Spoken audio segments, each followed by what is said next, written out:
The world stopped almost 3 years ago. We know that the last pandemic was bad, but it could have been a lot worse. These high-risk outbreaks that could become pandemics are more frequent than they have ever been before. Political leadership has vacated the space of pandemics. It's unacceptable that we don't have a plan in place for the next pandemic. There exists in this room the expertise to create such a plan. And so we set a stake in the ground and saying from today on, we are going to put together teams to actually develop a way so that if and when another pandemic happens, we are ready. The Rhodes Trust has been amazing in saying, there are people from all over the world that have to get together from different disciplines, different stakeholders. Many of them are involved already in some aspect. Sir John Bell laid out what are the issues that happened in the pandemic, what are we going to learn from it, and what is really the goal of the next 2 days. Always on really means that if you've got a system that will respond quickly to a pandemic, you've got to be using it on a day-to-day basis in peacetime. So you have an infrastructure that supports research, that supports innovation, that supports discovery work. It's much more cost-effective to have a health system that's constantly being used than really trying to respond in a panic.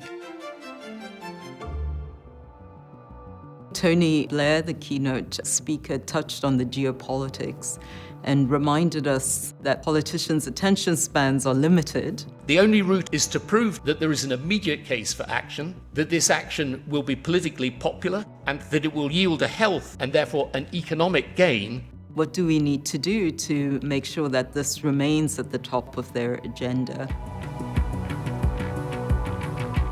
Panel discussions have been a very effective way to have key speakers provide their insights. I've just finished a session on market shaping. We discussed how to generate demand for tests, vaccines, and therapeutics. The session just now was about public trust. There needs to be identified channels through which pandemic preparedness could be communicated so that people feel confident about doing what they're being asked to do.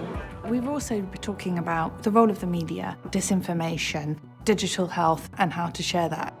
Our goal is to create a better real-time forecasting solution so that the world knows at any given point of time what is the true level of disease. Unless we are prepared worldwide, we're not prepared at all. This is truly international conference. I am a doer. Policy very important, but you need to deliver things. So we've started working with colleagues from Rwanda. We have that ability to collaborate internationally and do it seamlessly. You've got groups like the Africa CDC here, where what we saw during the pandemic is this nascent organization became a leader with 50+ countries to really galvanize understanding and response and bringing in resources to make change within Africa.